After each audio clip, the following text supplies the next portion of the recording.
بسم اللہ الرحمن الرحیم۔ منگل غروب آفتاب کے بعد رمضان شریف کا تیسرا عشرہ شروع ہونے والا ہے۔ آقا دو عالم نور مجسم صلی اللہ تعالی علیہ وسلم کے بارے میں حدیث پاک میں آتا ہے کہ اذا دخل فی العشر الاخیر شد میزرہ واحیا لیلہ وایقظ اہلہ۔ کہ آخری عشرے میں آقا دو عالم صلی اللہ علیہ وسلم بہت زیادہ ایکٹیو ہو جایا کرتے تھے نیک کام کرنے میں، شد میزرہ۔ اور پھر یہ راتیں جو ہیں وہ آپ اللہ تبارک و تعالیٰ کی عبادت میں جاگ کر گزارتے، صرف خود نہیں بلکہ اپنے اعزاء و اقارب کو بھی اس کی ترغیب دیا کرتے تھے۔ رمضان شریف جو ہے وہ سال میں ایک دفعہ آتا ہے، اور نہ جانے ہم میں سے کس کی زندگی کا یہ آخری رمضان ہو۔ اللہ تبارک و تعالیٰ سب کو زندگی میں بار بار رمضان کی یہ برکتیں عطا فرمائے، آمین۔ رمضان شریف کی جو آخری راتیں ہیں ان میں ایک رات لیلۃ القدر ہے۔ لیلۃ القدر کے بارے میں اللہ تبارک و تعالیٰ کا فرمان ہے، لیلۃ القدر خیر من الف شہر۔ یہ ایک رات جو ہے وہ 1000 مہینے کے دن اور رات سے بہتر ہے۔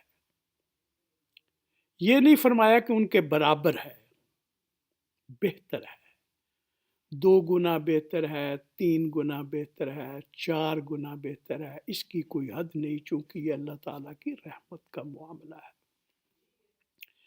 گویا اس ایک رات میں وقوع پذیر ہونے والی عبادت 1000 مہینے کی مسلسل عبادت سے کئی گنا بہتر ہے۔ جو 1000 مہینے کی عبادت انسان کو اللہ تبارک و تعالیٰ کا قرب عطا کرتی ہے، اس ایک رات میں ہونے والی عبادت اس سے زیادہ قرب عطا کرتی ہے۔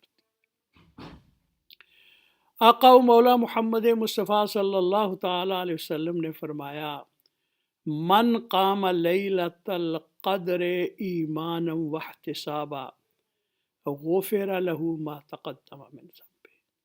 لیلۃ القدر کو جو مومن اور نیک نیتی کے ساتھ اللہ تبارک و تعالیٰ کی عبادت کرتا ہے، اللہ تبارک و تعالیٰ اس کے پچھلے تمام گناہ معاف کر دیتا ہے۔ گویا یہ رات جو ہے وہ اللہ تبارک و تعالیٰ کے سامنے اپنے گناہوں پہ ندامت کا اظہار کرنے اور اس سے معافی مانگنے کی رات ہے۔ ام المومنین سیدہ عائشہ صدیقہ رضی اللہ تعالی عنہا نے عرض کی، یا رسول اللہ اگر میں یہ رات پاؤں تو اللہ سے کیا مانگوں؟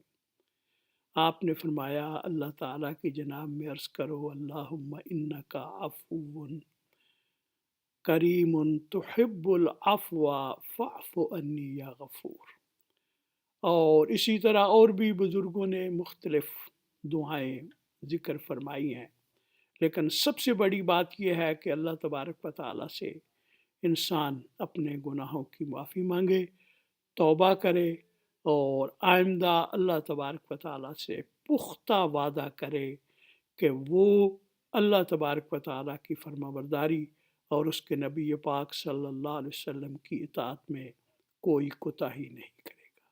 اللہ تبارک و تعالیٰ مجھے بھی اور میرے تمام بھائیوں، بہنوں، بچوں کو توفیق عطا فرمائے کہ ہم یہ رمضان کے جو کچھ ایام باقی ہیں، ان ایام میں اپنے گناہوں کی معافی کا اللہ تبارک و تعالیٰ سے گزارش کریں، اور اللہ تبارک و تعالیٰ ہمارے تمام گناہ معاف فرمائے۔